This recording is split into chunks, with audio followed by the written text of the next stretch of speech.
Yo, yo, yo, welcome back to another episode of On the Spot Sports. And before we get to our guest today, we have a big shout out for Living Sisu. Living Sisu is a platform and app that wants to give you all the tools to have success in your sport. Their main objective is to activate your lifestyle. So it's for active people. Enjoy discounts at companies like BioSteel, 30% off, Body Logics, the Goalie Guild, all his books are discounted.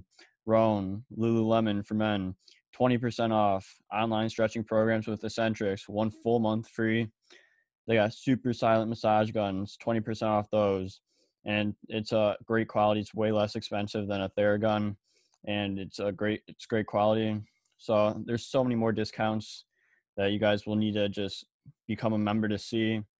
So they want to provide you with anything you need for success. So come join the community. I'm a part of it.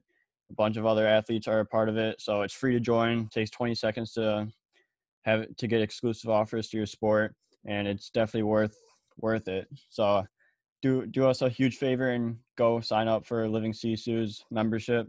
It's free, 20 takes 20 seconds. So go do it, and we'll see you there. Living Sisu is a great company. We know one of the co-founders, Zach Fricali. He's a great guy. He's the co-founder. He does a lot of live streams on Instagram at Living Sisu, and with a bunch of elite athletes, and you learn a lot from like the athletes' determination, their resiliency, everything to what made them become successful. So it's been a great experience so far. So go on. I'm gonna leave the link in the description. So go sign up. Yo, welcome back to another episode of On the Spot Sports. And in today's episode, we are joined by a very special guest, Everet Bommarito. He is a Vaughn Custom Sports pro rep with one of the leading companies in hockey and goalie gear, Vaughn. He's also a huge roller hockey guy, and he also has a podcast called Between Two Posts. Welcome to the show, Everet Bommarito. Everet, how are you? I'm great, man. Thanks for having me. Really excited to be here. Excited to go over everything goalie. You know what I mean? Yeah, thank you so much for coming on. It's our first episode for like a branding company, Sweet. it's definitely gonna be a fun one and a new one for me. So let's Absolutely. get this show on the road. 100%. I'm here for it, man. I love talking gear. It's something I grew up on. So, um, I actually started when I was in high school, like my first ever Vaughn set. Well, I take it back to like my V2. Excuse me. I, uh, I had these used pads from this guy named Jeremy Symington. I don't know where it was this is a weird story, but my dad wanted to find me a nice used set. We wanted to save money on it because I was still growing and everything like that. And my dad was big on Craigslist finding like good gear. I remember he said, "All right, next weekend we got to go pick this up." He loaded me up into the car at like 7 in the morning. I don't even remember where we drove, but we got in the car at 7 in the morning, and I was like maybe 13, 14. And I'm exhausted. It's way too early, so I sleep in the car. We drive for some hours, and we end up at this guy's like lake house, and he walks us in. He goes, "Hey, do you guys want to check out the sets?" He had two or three different Vaughn sets, and the one that we saw was black with like a teal or aqua and sport gold. Classic V2 shin or V2 graphics, sorry, with the V2 shin. It was a V2 pad, 5500 with finger curl and a 7000 blocker. So you're talking like for guys that are nostalgic, like a prime set back in that day. Incredible like specs, like everything was mint besides the finger curl. And that's where it started. And I love that stuff. And I was just addicted ever since. I got into it was back when Price was wearing Vaughn. He had, if you remember, Jack, the Price graphic. It had like the one and Oh then the yeah, second, yeah, like little yeah. like kind of like a V2 swirl, but they were just like lines. And it's not like an iceberg or anything. But the Price graphic came out, and I said, "Oh my God." It was the 7700 pad. I was like, I need to have those.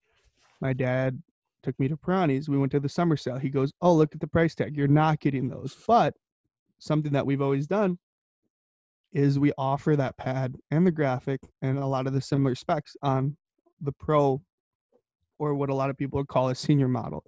So I got the 7407 leg pad, 7407 blocker. But when I tried the glove on, I'm like, I can't. This glove is not the same. It doesn't catch right. My dad actually let me get a custom 7700 glove. That was my first ever custom piece of equipment, and it was the coolest thing. And everything showed up. And I still remember I pulled my mom's car halfway out of the driveway or halfway out of the garage. I put my gear up on it and I took a picture. And like from there, now that I'm like, whenever I think about that moment I took that picture is when I became a gearhead. Like 100% from there, it was sealed out. Like I loved Vaughn. I knew everything about equipment that was coming out afterwards, graphics, specs, everything like that. And it's been, that's been it ever since. It's been history. So Yeah, that's awesome. What a throwback. I remember seeing those when Pricey first wore those, and there's that graphic was super sick, and I can only imagine just you being a gearhead, you're just like, oh my gosh, like I want this. It's definitely absolutely. prime gearhead territory there. 100%, man. That's where it started. Yeah, and like all the like Vaughn like custom graphics you guys have made are like super sick. So like what goes into like making like all the graphics for like the pads and all that? So when we talk about some of the classics, those have come out over the years. Like you want to talk about the vintage. A vintage is easy, obviously. It's just a couple sew lines. Maybe you do some knee rolls, whatever. Very basic, but it's a treasured look that a lot of people still like. You talk about the pulse though, the iceberg. I'm trying to think. The zigzag. Not too many people ever see that one anymore. Pulse, iceberg, zigzag. There's got to be one more I'm missing. But with those in mind, those have all like evolved through several different goalies over the years. Wardo had both. He had the pulse and the iceberg. So you want to talk about a guy that helped kick that off. That's one of them. Vintage, you see everybody doing it. The zigzag was always a favorite of mine. A goalie we interviewed for Between Two Posts, Cam Johnson. I saw him when he won, I think he was with Little Caesars, and he won nationals or states or something with those. And I thought they were the coolest things. And like some of those graphics have just evolved over time. That's something we have bankrolled that eventually, as new pads come out, sometimes we throw it on the new pad. But with that being said, when we're building new stuff jackets, it's a lot of design between Mike and a couple of our design people where they look at like what's going to look cool. They really focus. Mike really tries to find out how many color sections can we put on a pad, because the more color sections you can have, the more custom it can be compared to anyone else. You can come up with a bunch of different options, right? Yeah. Now, with that being said, you also have to make sure that it goes together. It's manufactured easily, because there's certain graphics where if you add too much, the amount of time that has to go into sewing it really slows down production. So you have to take those things into account. But like something like the V9, I thought was really cool because there's so many different ways you can do it. There's so many ways you can make it yours and add color. And also the effect of the graphic is what Mike thinks about. Like, how can I make this pad look tall, long, and wide all at the same time? Because I, if you've ever looked at a lot of different graphics, some make it look short and chunky. Whereas a goalie, what do we want to do? You want to look as big as possible, right? You Yeah. want to look as you want to make the pad look tall, taller than what it actually is. You want to make it look wide, and you want to make it look, have a really, really strong presence when you're on the ice. So when guys walk down, the optical illusion is you look bigger than what you see. And at the end of the day, your pad's not actually bigger, so it's not actually going to take up more room. But if you can get inside someone's head, half the game is mental, right?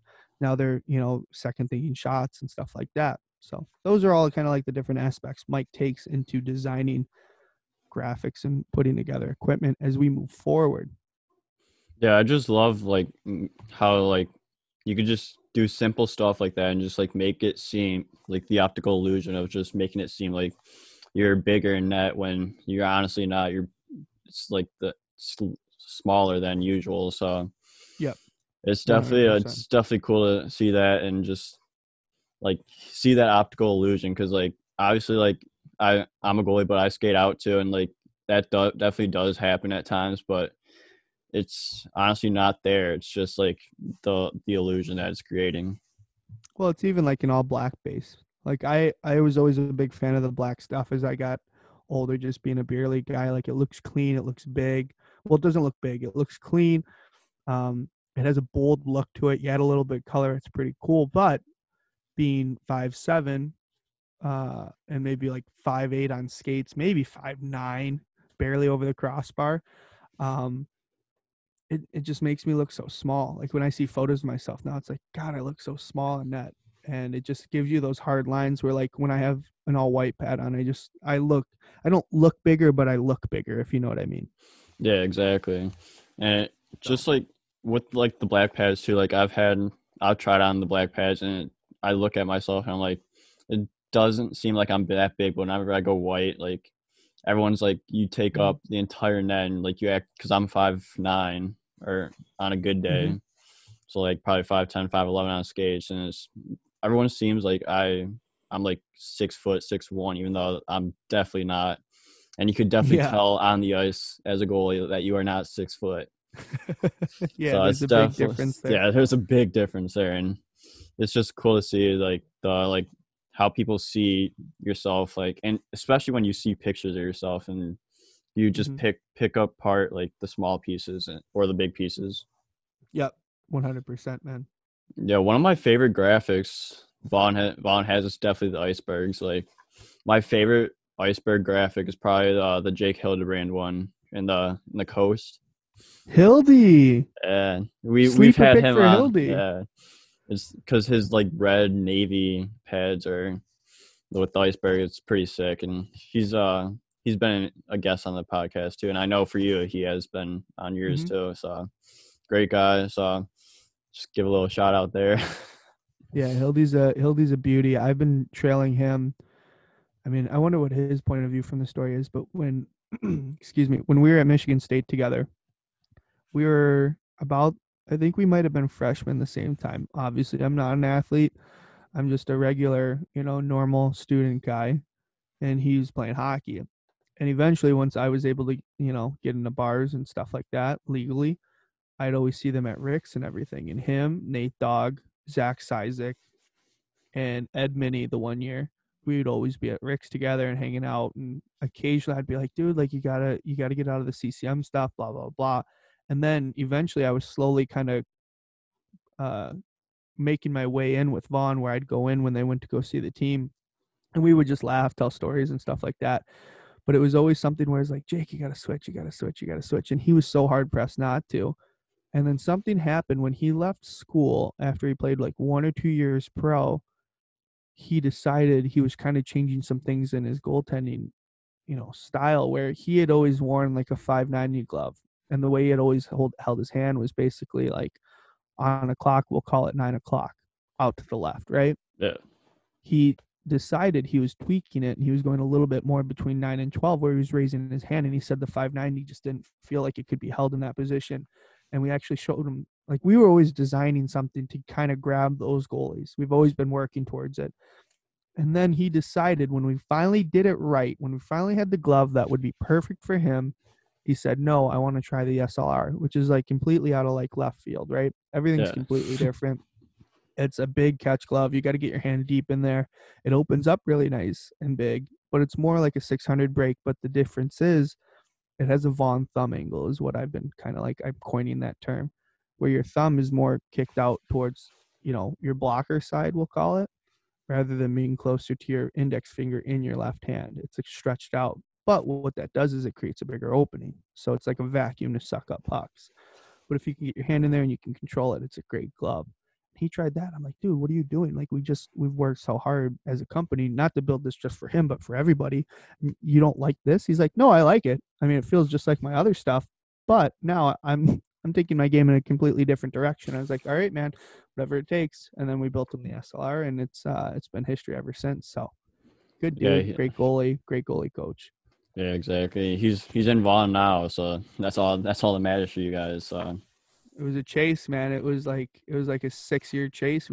I was tailing him around everywhere he went. So it was good though. He's the a good best guy. things take forever though.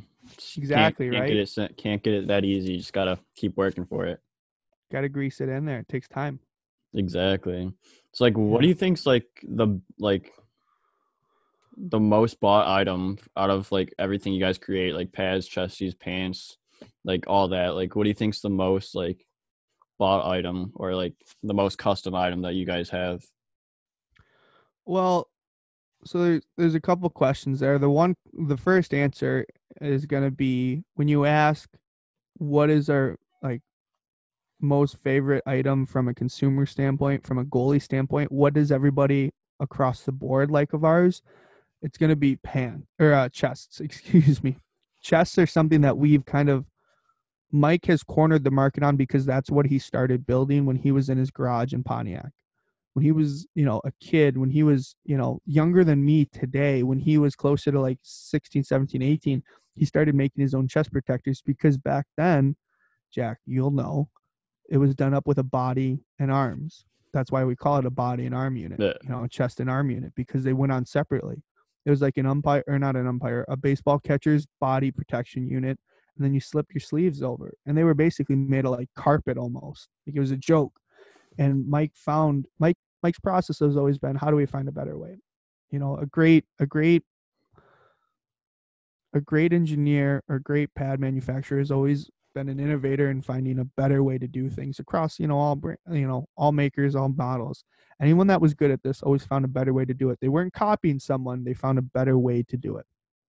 And our chest protectors have just been phenomenal ever since. The one that you have there, like VE8, moves great, feels good. It might be a little bit thinner compared to an SLR2 unit, but that's where you get the mobility. That's where you can do anything. You could, spiral on your back, end up on your feet like in an instant because it just moves so well. Going left to right, your arms have free mobility. SLR2, on the other hand, we built from a different standpoint where we look at it like, okay, this one needs to be different. We don't want two of the same units. It needs to be mobile. Like you still want to be able to move your arms, obviously, because that's such a crucial point, a key component in the goaltending and making saves. But we want it to look bigger. We want it to be chunky. We want this one to be for the guy that thinks he's like, 6'3" and he wants to look even bigger, or even a guy that's 5'7". You can still jump into it. You just look massive. So those are the chest protectors are always our most comfortable unit. In terms of where we're at in the NHL, I mean, we're nearing 50% of the league in custom masks. So the way the mask works is we go out, we mold guys, we show them the mask, we show them everything like that. But it is made by Don Malerba, who started his own company originally a long time ago called Pro's Choice in Boston, Massachusetts. He licensed everything out. It's a Vaughn mask at the end of the day. We go and fit them. We do a lot of the work. We communicate with the goalie and Dom. Dom will make the mask and we get them, teed up and squared away. We're almost with as many guys that have we based off of starting in the league this year and playing games, actual minutes. We're nearing 50% of the league in our mask, which is awesome to hear because that's what custom does. It just gives you a wrap around your head. And then lastly, the other thing that's really, really big in the NHL are just our pants. They're super comfortable. They move good. And I think that's really like a pant is a pant. As long as the puck doesn't go through your thigh and end up in the middle of your leg, you're in pretty good shape, right? Yeah. But our pants are mobile. They look good. They have a bigger look, and the fit is just phenomenal. So I think those are our best items. And then what was your second question there? I totally blanked. I think it was like something with custom, but I think Oh, what is our most customizable yeah. piece? I mean, that's got to be the leg pad. It offers so many different features. You want to talk about strapping, like the V9. Here's all the things you can change. You can change the stiffness of the top of the pad. So from your knee to thigh, you can change the stiffness in the boot. You can change the toe tie. You can change the leg channel, whether you want it stock or tight.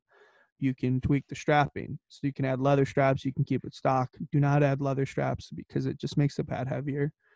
You can change the toe tie. I mentioned that. And then, like in terms of the intricacies and colors and everything, there's just so many different options and variables you can change with the V9. And it's been a terrific pad for us. Yeah, because I've been seeing like all the customizations that you could do, especially with the pads, and it's just unreal. Like a lot of like the other companies like don't have as much as you can customize, but like Vaughn is like really up there. And then gone with the chesties, like this thing's a tank. Like I rarely get any stingers, and I also have the V7 too. Sick. And Double down. I also had Vaughn Velocity pants as well. Okay. So Very cool, man. it's Thank you for the it's a support. Vaughn promo right now. That's the plug, baby. We need it. We need it every chance we can get. Yeah, and there's nothing bad I can say about these things. Everything I've worn is a tank for Vaughn, so go get some Vaughn gear. Absolutely, man. Go to your local dealer or call me. Let me know. You got questions, you just shoot me a DM. We'll get you hooked up. He, and so like as your job as a pro rep, like what is like a day in the life for you, and like what's your main like job that you do? So mainly right now, my job is to find new goalies, go out and address new goalies, and that's on every level. It's going to be, whether you're playing U16, U18, high school, whatever, college, pro, junior. I'll go out there, and if you have questions, I can answer them. But I take care of about six different, NHL teams where I have to go see them and just report, say hi to different players, see if they have questions, comments, concerns about their current stuff, show them the new stuff, and then we go back and we just say, hey, this is where we're at with, so and so, this player, Peter Mrazek, or um, Chris Streeter. Sorry, I blanked there. Chris Streeter, like this is what we need to change. This is what he's asking for. What do we want to do here? That kind of thing. Just because we can't have everybody all, seeing all these different teams, so we kind of spread it out. And then at the college level, I'm responsible for, a bunch of different colleges out east and throughout the U.S. where we have to go. And obviously, obviously now, Jack, we can't go out and see them, but you set up with the goalies, you communicate with them, you set up Zooms, FaceTime, whatever, to show them new stuff, send them demos, talk about their old stuff. If they just want to keep that and make a couple spec changes and figure out graphics, then we do the graphics and we enter orders. And then from there, we just kind of make sure we maintain relationships and just communicate with people. Let them know, hey, this is when your stuff's coming. How are things going? What's new with you? And then from there, I've added a couple different responsibilities, such as like running Instagram, Facebook, Twitter. Twitter's not as big for us anymore, but, Instagram and Facebook are still huge avenues. Doing the podcast between two posts. And then occasionally we get in the back and, get into the nitty gritty. I like making blockers and helping finish product and get stuff out the door. So that's a quick summary of what I do. I feel like there might be a little bit more, but maybe maybe I'm too cocky. I don't know. Yeah, that was a perfect description, I would say, but I don't know your complete jobs, but like the ones that I know you do, that sounds perfect. So like when you go like since like this whole COVID thing like started back up in like March, like was it weird getting on like the Zoom and like being like just trying to get guys to switch to Vaughn, see how they're doing, and just or obviously you're probably pretty used to it by now since you've been doing it for a couple months now. So what was it like at the start of COVID, and like what was that whole like thing like, especially at Vaughn? So we had, right after the shutdown, Mike had come up with his own gown. Obviously, with us having a manufacturing plant, it's easy. We have industrial sewing machines, we have staff, and we have access to materials. So Mike originally went out and chased down some gown materials. We got them, we made them, and then we were able to find a couple hospitals that were in need, linked up with them, and we made a bunch of gowns. We did over like at that time we did over like 32,000, and now we added just another three. So I mean, in total, I mean we're gonna hit over like 36, 37,000 gowns when this is all said and done by 2020. But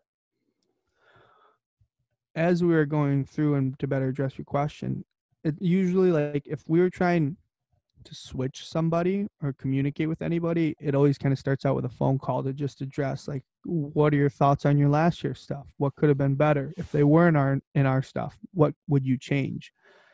And then you kind of think about what lineup or what pad or what ideas I might have in mind. Well, I had this issue with my leg pad. Okay, well, if you're looking for something with a harder rebound and a better slide, we're going to have to show you quick slide, because it's like that is the fastest material on ice right now. And then you might want to look at the SLR2 if you want pucks to come off harder on the shin. You want pucks to get away from you once you're kicking rebounds out, that kind of thing, right? Um, Along the lines of communication from there, it's not much, because as you know, as a goalie, Jack, like it's not as much about I can just see it and order it. A lot of people want to get on ice and test it. So the hard part was then you got to facilitate, okay, who in what state can skate? where are you from? Are you in Massachusetts? Are you in Texas? Oh, Texas, you already have ice. Sweet, we'll send you stuff. Get on the ice. Oh, things are opening up in Florida. You can't skate in Cali. There was a huge, weird logistics thing that you had to kind of figure out.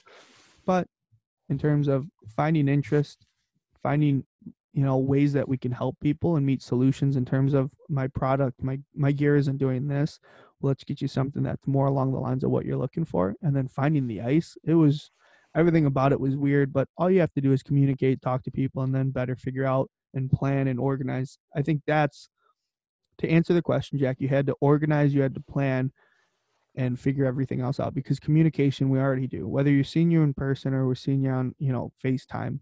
That doesn't change, but planning and organizing had to dial up a notch to make sure, okay, we need demos here on these dates in these states, and then they have to come back because we have 20 other people that want to demo stuff. So it was a tricky situation, but we figured it out.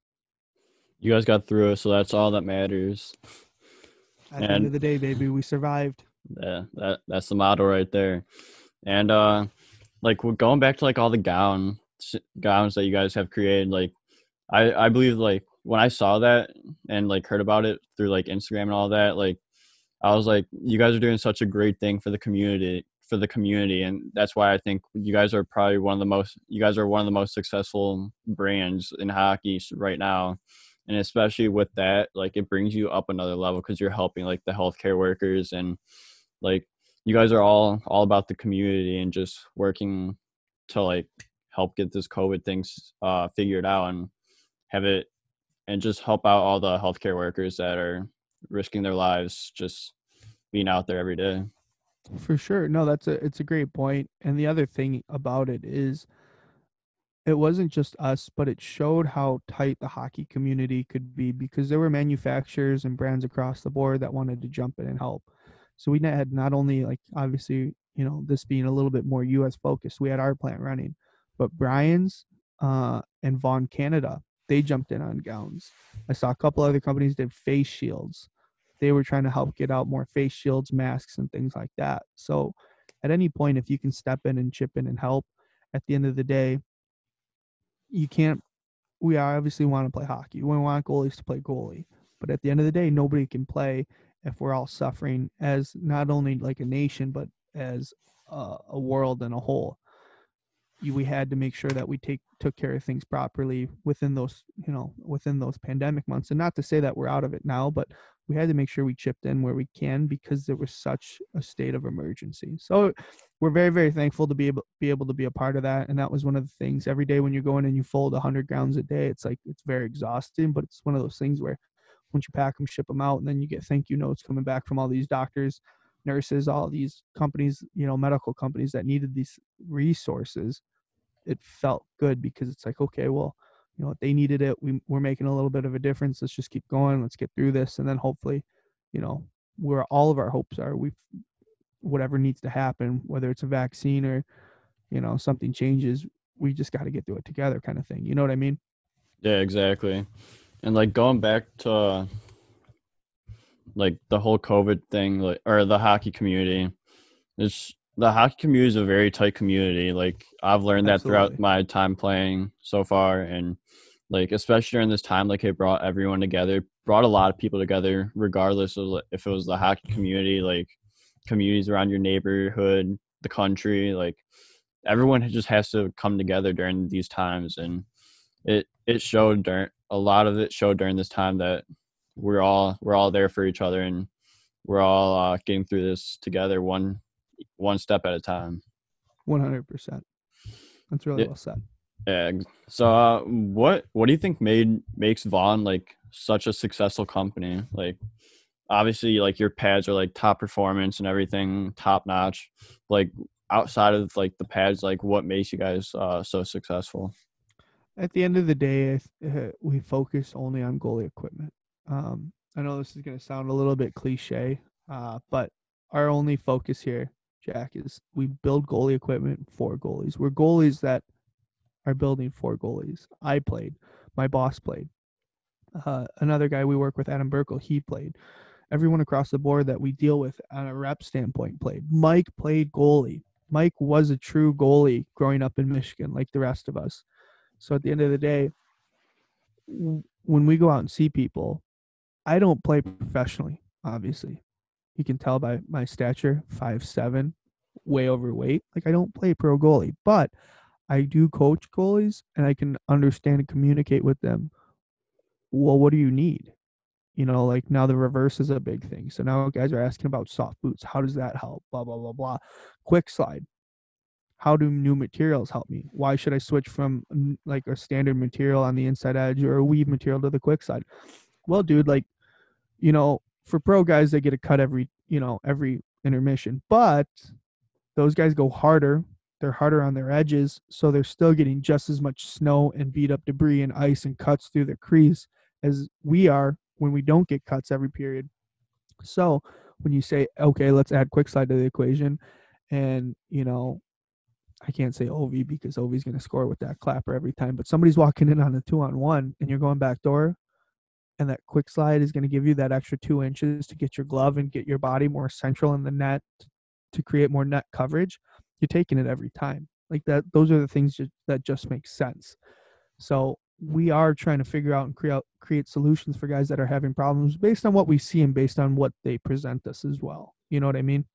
Yeah, that's the name of the game right there. Like any way you can make a save, goalies can make a save. You're gonna want to do anything you can to make that save, especially on a 2-on-1, 3-on-0, whatever it may be. It's just do whatever you can to make that save. And the quick slide definitely does give you that like 2 inches more. So it's also it's really really nice when you just slide over and like able to get there quicker, make the save. 100%. Yeah, so going into let's go into roller hockey right now. So so hockey's been like a huge part of your life. So like what made you get into hockey, and like what made you get into the game of roller and then the game of ice? Um, so originally my dad played hockey growing up, and then he messed around with a little bit of juniors in Detroit and everything like that, junior B hockey, which was different, I guess he says, back in the day. But um, I grew up playing. He got me onto the wheels, and he got me onto the ice, like just learning to skate right away as a kid. And I actually just played out for up until maybe I was like, what are you, 12 when you're in sixth grade? So Yeah, say I think years so. 10, yeah, 10, 11, 12 years old, I was playing street hockey with all of my friends. And I'd always want to be the guy that put the pads on. I had my Franklin set up. It was a USA setup. It was so cool, blah, blah, blah, blah. We'd get out there and play with a tennis ball. I'd take tennis balls off the face, and like that wasn't fun, but it was just part of playing goalie in the street. Excuse me. And from there, I started playing goalie. Like my elementary school, we had an elementary league where your elementary school could have its own team. So back Centennial, everyone played out. Nobody wanted to play goalie. I said, I want to play goalie. Let me bring my street hockey stuff. Played like 2 games and I was hooked. That was it, man. Like I wanted to play goalie. And then it eventually translated back into ice hockey. As I get older, I kind of wanted to tee up playing ice hockey for my high school and stuff like that. And started working with a goalie coach, trying to figure out how to convert from roller to ice. But being young, it's easy because you're kind of like, you're very malleable. It's easy to learn new stuff. So working with Red, rest in peace, my goalie coach who had started me out, Dennis Hartwig in Detroit, he gave me a lot of the fundamentals of just kind of having to figure out the game. And then from there, I didn't work with him too much. It was a lot of athleticism that just kind of, based on what I saw on TV, like that's how I learned. So, and then from there, I just continued doing roller and ice because they're both fun. Yeah, If I roller goalie is very, very hard. So for an ice guy to convert at a later age, it's definitely hard. really hard. Yeah. But it's once you get the hang of it, it's so much fun because if you're a guy that likes to battle and just try and get in on those 2-on-1 saves, eating up rebounds, trying to make the third save on a rebound, like that's so much fun going left to right. It's hard on the body, but man, like when you make those stops, it's like playing like Hasek, right? Yeah, goalie's hard either way on your body, so like there's no getting away from that. But like I've skated out or I skated out till throughout high school I played, and then I switched over to goalie like 6 years ago because like my friend was like took me to stick and puck and was like, you should try goalie. So I put on his gear and took a few shots, and ever since then I've been hooked. So going on 6 years strong, and many more dreams to come and achieve. So Heck it's yeah, gonna dude. That's grind. awesome. Yeah. You So, just gotta and dig deep, bear yeah, down, and show some jam, man. yeah, exactly. And like I just recently like got into roller too, because during like all this quarantine stuff, like some friends and I were like, since we couldn't skate, let's just might as well go play roller. So we did that a few times, and roller's a lot different than ice. Like roller Big time. has a lot more skill, I feel like, and it's a lot more like just like skill oriented, and like everyone's like trying to dangle and make you pull off the best move, and either way it's super fun. For sure. The big thing on roller is it's a lot more puck possession. So for all the listeners out there, it's a 4-on-4 game. There's no offsides. There's no icing. There's nothing like that. And me and Evan Moyes were talking about that from OSU. He came and watched a couple State Wars games. And like the one issue I have with rollers at the pro level, it's all about puck possession, which makes it slow and hard to watch. Where like guys can walk up the floor, you get to the red line. If you don't like the way it's set up or the way the team's playing defense and they're playing in their zone, you can just turn back and you hold on the puck and you do it again. You do it again. You do it again. You don't have to shoot. There's no shot clock. So moving forward, I think when you talk about pro roller hockey, there should be like it should be the blue line in their zone maybe where you have to get over that and you have to play from there forward, or there's a shot clock where you get, like basketball, you get 45 seconds to make a play and then you're going back down the other way, because then it's forcing you to up the amount of shots, scoring chances, things like that. That's what makes hockey fun. But yeah, the game is you when you're playing 4-on-4 and there's no offensive zone that you have to get into, possessing the puck is so much easier and it's so much more fun. So you're able to like dangle. You're able to do a lot more moves. You're able to, walk around the floor a little bit more and hang on to stuff. And it just, I think for ice hockey guys, if you can get into roller at an early age, it helps because you're getting so many more touches and you're getting more reps where you have to make body contact or walk through a guy. Because I've seen there's so many guys in the Metro Detroit area, Brandon Hawkins and Tyler Spezia being, two of those guys, grew up playing roller, converted to ice, and now, both playing pro hockey. So not a big deal. Not a big deal at all. Yeah, and I've not played roller goalie yet, but like it just seems like super hard because you don't have like the ice just to just push off, and you have to like I don't even know how you go like side to side with like rollerblades on. Like how do you even do that? It's not about side to side. It's you have to learn how to like your movements are all T pushes and C cuts because you can't shuffle through the wheels. But then you throw like the slide plates on and you can slide left to right. That makes life a little bit easier. But the hardest part is when guys walk across from left to right, so top of the circle to the top of the other circle, you can't move. And if anything, you're backing up, like you're skating backwards to follow them. And then when they go to shoot, you have to re-rotate your shoulders square, and then you can make a save. So there's an extra half second where you have to guesstimate. Where now that I'm older, I understand where I can just sit on like the middle of my crease, not move as much. I can maybe pick up my feet or open up with a small C cut as they're coming across. I'll let them travel 6 feet before I make a move because I'd rather them, when they're cutting across on the left side, to shoot glove. If I'm cheating and I'm stuck on the right, I know where they're going to shoot, right? They're not going to come across the body. Why would you do that? I'm already here. You have the open side, so I don't move. But if they continue to go, I'll make a small C cut. And now I fill the net again. Because if you move too much in rollers playing a goalie, like you're going to get fried. They're Yeah, just it's going to cook you. They're going to pick you apart left and right. more of the simple game there as a goalie. Just keep it simple and just small movements. Stupid simple, yes. Yeah, just whatever you gotta do to make the save. That's all. That's all that really matters. As long as you make that save. It's like every coach ever tells you, keep the puck out of the net. That's it. It's easy. Hey, that's the main goal of the position. For So, sure. do you ever do any tournaments now, or are you just more of a watching guy?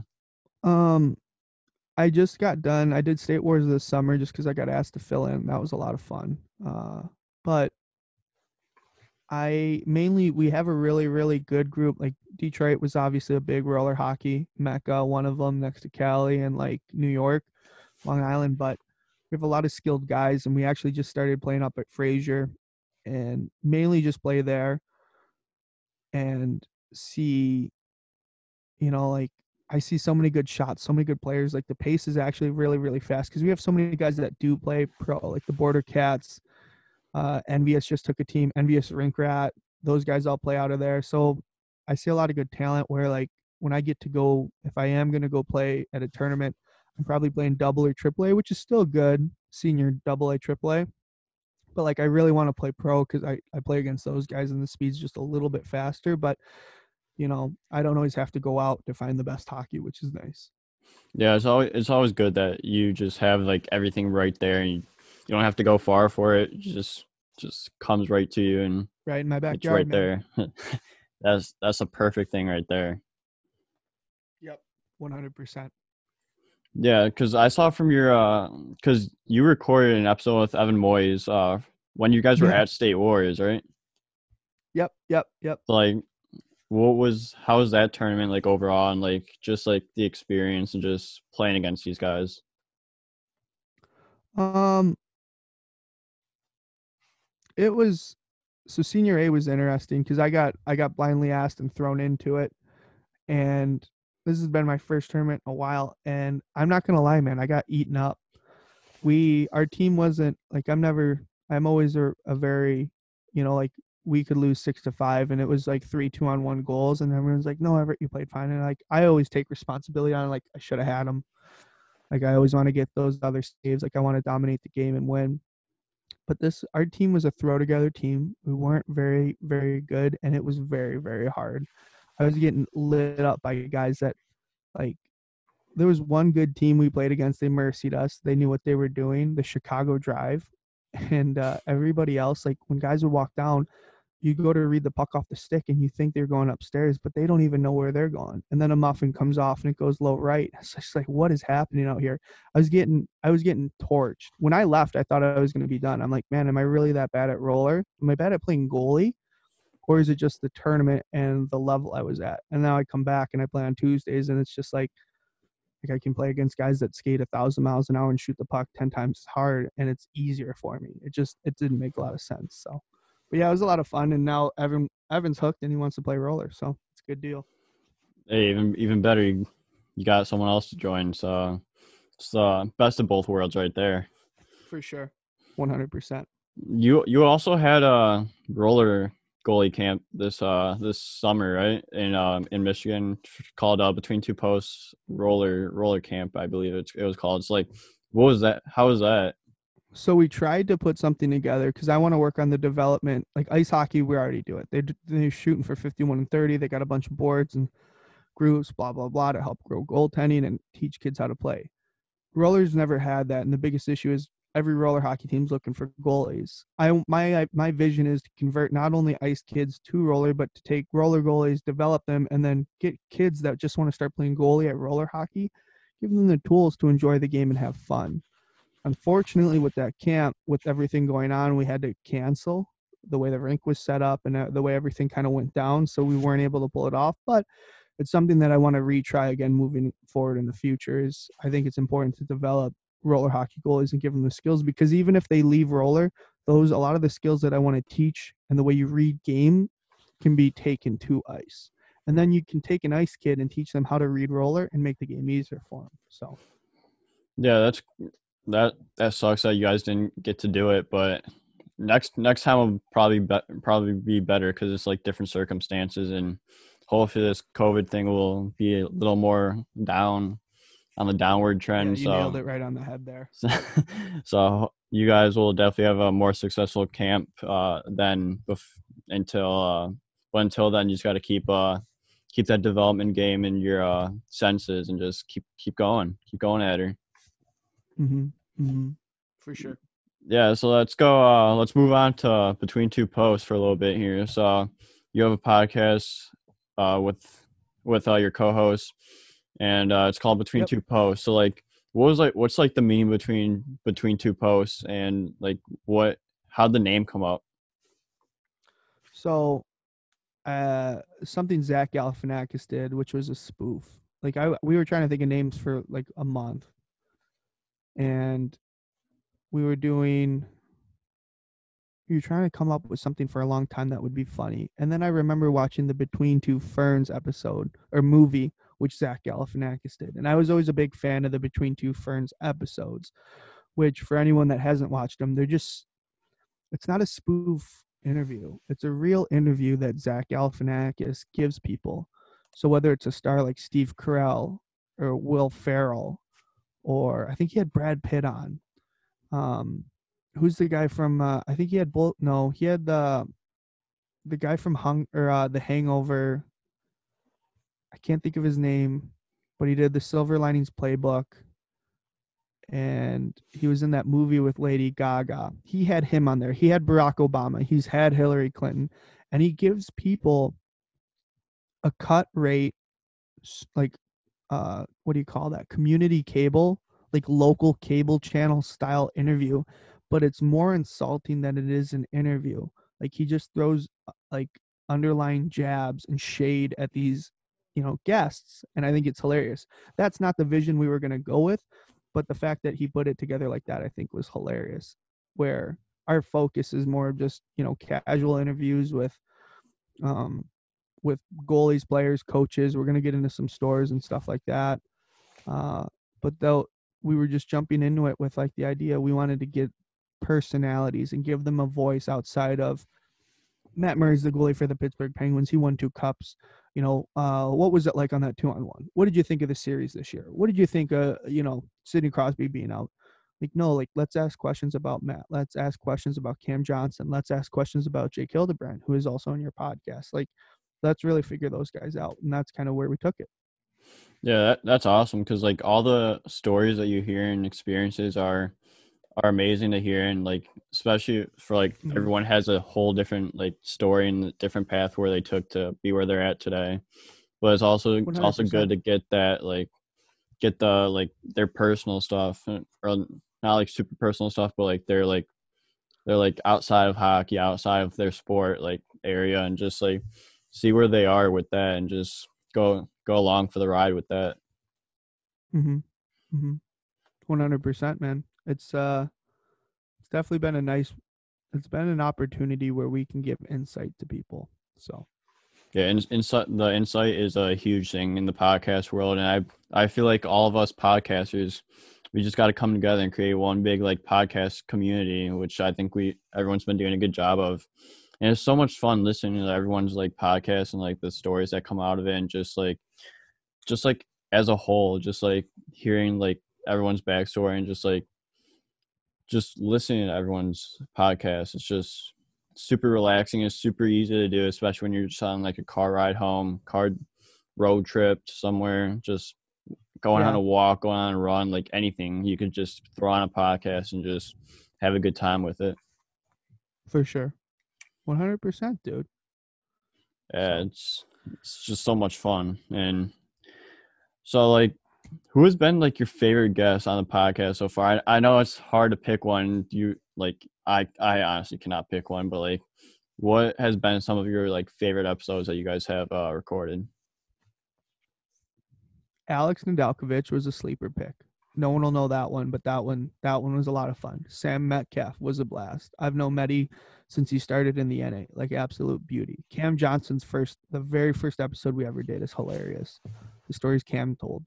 But Kevin Weeks has got to be one of the best because he's an entertainer in itself. He's a speaker. He's a host on the NHL network. He's the face of a network. He travels. He does all the league stuff, and he brings such personality. Something that I've been, studying, trying to figure out how to bring like such life to stories and to voice. So Weeksy's definitely one of my favorites, but those other ones those are up there. Definitely. Matt Murray was really, really cool too. Very chill, relaxed guy to talk to, but to get his insight on what he was doing and everything like that was really fun.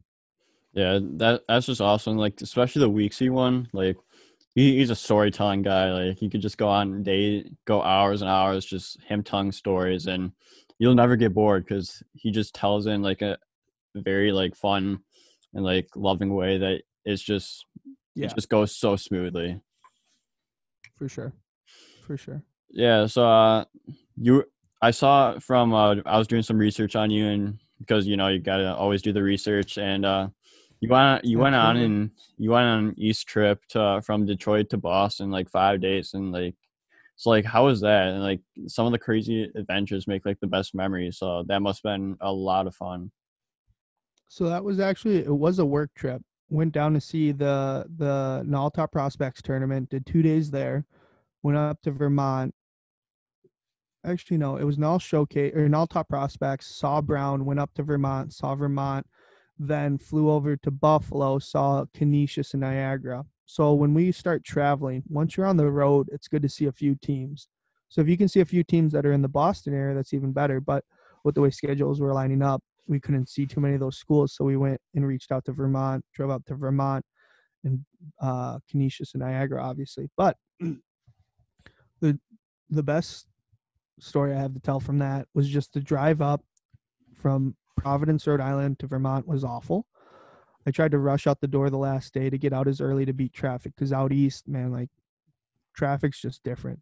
It's built different out there. Like cars will be bumper to bumper. You won't move because there's so many people that are concentrated in a tight area. And the way the roads are built and all that kind of historic stuff, like it's not built for having millions and millions of people.